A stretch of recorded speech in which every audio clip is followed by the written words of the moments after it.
podcast predicted my fate. I always listened to Nightline Whispers on my walk home from work. It's the only thing that kept me company on those empty, foggy streets.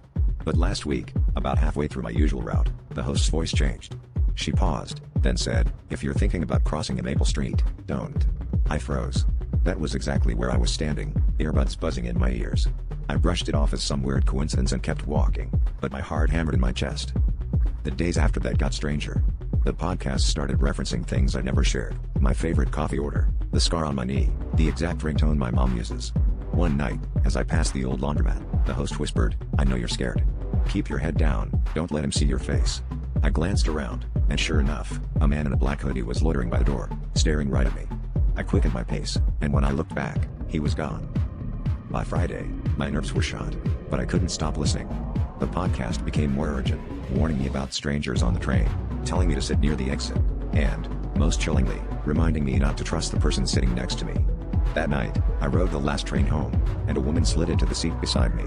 Her eyes never left me, her smile too wide, too still. My phone buzzed. The podcast host's voice, flat and cold, "Whatever you do, don't answer her questions." I tried to ignore her, but she leaned in, voice low. "Did you enjoy the show?" My blood ran cold as I realized she was quoting the podcast's sign-off, word for word. I fumbled for the emergency button, but before I could press it, the train lights flickered and the podcast host whispered, "Too late. You should have listened." The last thing I remember is the woman's grin, stretching impossibly wide in darkness.